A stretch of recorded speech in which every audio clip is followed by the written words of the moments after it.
एक बार की बात है, नाहरपुर गांव में डाकुओं का आतंक फैला हुआ था। सब गांव वाले उन लुटेरों की शिकायत पुलिस में भी दर्ज करवाते हैं, लेकिन पुलिस भी उन डाकुओं को रोकने में नाकाम रहती है। फिर एक दिन रामू की नई नई शादी होती है। उसकी बीवी दहेज में बहुत सारा सोना लेकर आती है, लेकिन डाकुओं को उसकी शादी के बारे में पता चल जाता है और शादी की पहली रात ही और रामू की पत्नी का सारा सोना लूटकर अपने साथ ले जाते हैं। अरे मर गए रे, हम तो लूट गए, बर्बाद हो गए। ये नास मीटे लुटेरे हमारा सब कुछ लूट कर ले गए। इतनी मुश्किल से तो मेरी सास ने 10 तोला सोना दिया था, वो भी लूट गया। अरे मैं तो कहीं का नहीं रहा। अजी मैं कुछ नहीं जानती, मुझे मेरा सोना वापस ला कर दो, नहीं तो मैं ये लुटेरों का गांव छोड़कर अपने मायके चली जाऊंगी। अरे नहीं नहीं, ऐसा मत बोलो भाग्यवान, इतनी मुश्किलों से तो मेरी शादी हुई है। सोना तो चला गया, अब तुम भी चली गई तो मैं किसी को मुंह दिखाने के लायक नहीं रहूंगा।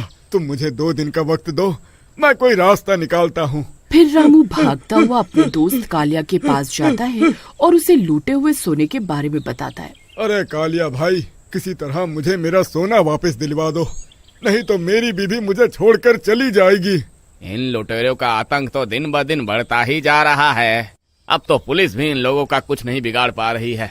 अब एक ही रास्ता बचा है, लेकिन वो बहुत खतरनाक हो सकता है।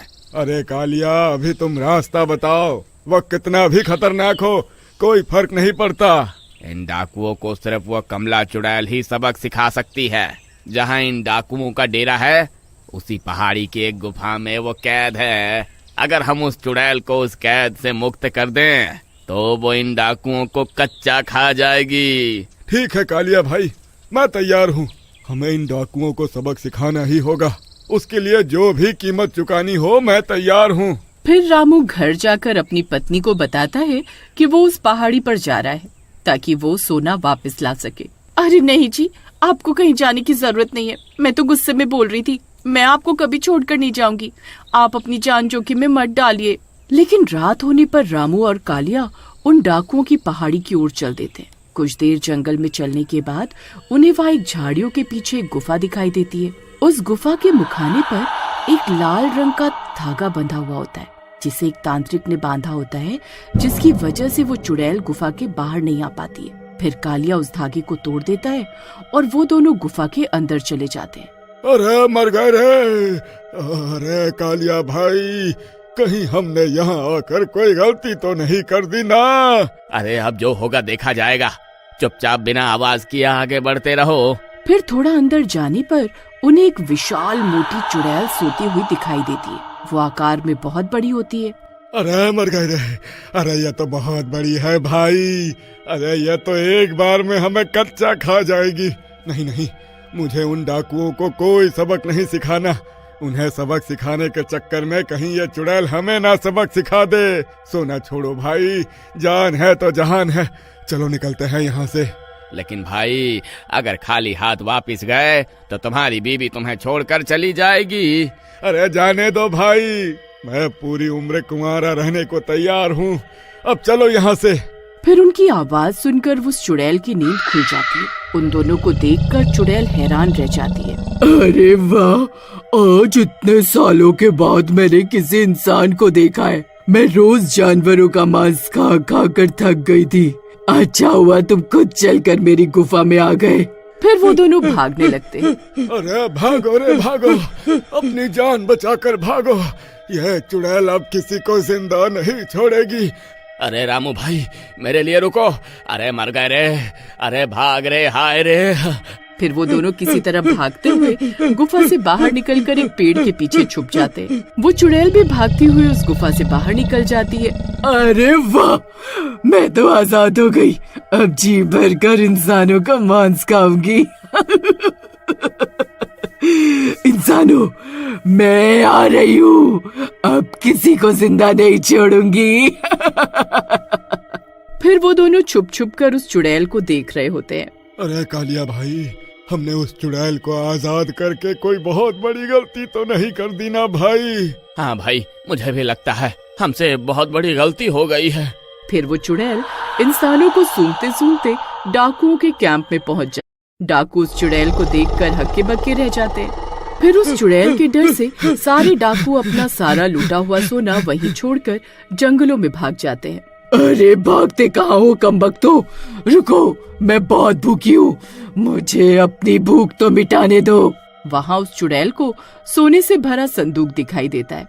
वो संदूक उठाती है और सारा सोना निकल जाती है। अरे वाह, ये सोना खाकर तो मजा ही आ गया। अरे अरे मर गए रे, अरे ये नास मिट्टी चुड़ैल तो मेरा सारा सोना ही खा गई। हाय, मैं तो फिर से लुट गया, बर्बाद हो गया। फिर रामू गुस्से में भागता हुआ चुड़ैल के सामने चला जाता है। कम बखत चुड़ैल, तुझे हमने इसलिए आजाद किया था ताकि तू इन डाकुओं को खा जाए, लेकिन तू तो मेरी बीवी का सोना ही खा गई। अच्छा हुआ जो तू खुद ही सामने आ गया। फिर वो चुड़ैल रामू को निकल जाती है। ये देखकर कालिया की हालत खराब हो जाती है। फिर वो भागता हुआ वापस गांव की तरफ जाता है और गांव पहुंचकर रामू की बीवी को सब कुछ बताता है। फिर रीमा हनुमान जी की मूर्ति उठाती है और कालिया के साथ दौड़ती हुई वापस उस चुड़ैल की गुफा की ओर निकल पड़ती है। वो चुड़ैल अभी भी वहीं होती है। फिर वो दोनों पेड़ के पीछे छुपकर उस चुड़ैल को देखने लगते हैं। कालिया भाई, अब क्या करें? ये चुड़ैल तो बहुत बड़ी है, हम दोनों इस चुड़ैल का सामना कैसे करें? भाभी, मैं इस चुड़ैल का सामना तो नहीं कर पाऊंगा, लेकिन फिर भी मैं कोशिश जरूर करूंगा। आप तब तक जाओ और बाकी के गांव वालों को बुला कर लाओ। फिर वहीं पास में एक डंडा पड़ा होता है। कालिया वो डंडा उठाता है और चुड़ैल के सामने आ जाता है। फिर चुड़ैल कालिया के पीछे भागती है और कालिया पेड़ के पीछे जाकर छुप जाता है। कहाँ छुप गया कमबख्त? अभी तो मुझे ललकार रहा था, अब भीगी बिल्ली की तरह कहाँ छुप कर बैठा है? वहीं दूसरी तरफ रीमा गांव जाकर सब गांव वालों को उस दानव चुड़ैल के बारे में बताती है। आप उस चुड़ैल के पास जाओ या ना जाओ, खाने की तलाश में वो हम इंसानों को सूंघते सूंघते इस गांव में आज नहीं तो कल जरूर आएगी। अगर वो गांव में आ गई तो हमारे छोटे छोटे बच्चों का क्या होगा? फिर रीमा के समझाने पर सब गांव वाले हाथों में मशाल लिए उस पहाड़ी की ओर चल देते हैं। फिर सब गांव वाले दौड़ते दौड़ते वहां पहुंच जाते हैं, लेकिन उस चुड़ैल का आकार देखकर सबकी आंखें फटी की फटी रह जाती हैं। तभी चुड़ैल कालिया को पेड़ के पीछे से पकड़ लेती है। बहुत हुई लुक्का छिपी, अब तू मेरा निवाला बनेगा। फिर इतना बोलकर चुड़ैल कालिया को भी निकल जाती है। हे भगवान, ये तो कालिया भाई को भी निकल गई, अब क्या करूं? चलो गाँव वालों एक साथ मिलकर इस चुड़ैल पर हमला करते हैं। अरे नहीं नहीं नहीं, मैं इसके सामने नहीं जाने वाला। अरे तुमने देखा नहीं कैसे वो एक ही बार में कालिया को निगल गई? कोई भी गांव वाला डर के मारे उस चुड़ैल के सामने जाने की हिम्मत नहीं करता। फिर रीमा हाथ में बजरंगबली की मूर्ति को लिए उस चुड़ैल के सामने खड़ी हो जाती है। ए चुड़ैल, मैं तुझसे नहीं डरती। अच्छा, तो अब तू मेरा सामना करेगी। आज का दिन कितना बढ़िया है, शिकार खुद ब खुद शिकारी के पास चल कर आ रहा है। फिर चुड़ैल रीमा को पकड़कर हवा में उठा लेती है और उसे निगल जाती है। सब गांव वालों की आंखें फटी की फटी रह जाती हैं। फिर रीमा सीधा चुड़ैल के पेट में पहुंच जाती है। वहां उसे रामू और कालिया मिलते हैं। अरे भाभी, आप यहाँ? रीमा, मुझे माफ कर दो, मैंने तुम्हारी एक नहीं सुनी। अब मेरी वजह से तुम्हारी जान भी खतरे में पड़ गई है। आप दोनों घबराइए नहीं, ये चुड़ैल हम इंसानों को तो कैद कर सकती है, लेकिन बजरंगबली को नहीं। देखो, मैं अपने साथ इन्हें बिलाई हूँ। तुम सही कहती हो रीमा, बजरंगबली हमारी मदद जरूर करेंगे। बजरंगबली की जय हो, जय बजरंगबली। जय जय बजरंगबली, बजरंगबली की जय हो, जय बजरंगबली, जय हो, जय हो। तभी बजरंगबली की मूर्ति का आकार बढ़ने लगता है। वो धीरे धीरे बढ़ती जाती है। अरे अरे, क्या हो रहा है मुझे? मेरा पेट तो फूलता जा रहा है। अरे देखो भाइयों, इस चुड़ैल का पेट तो फूलता जा रहा है।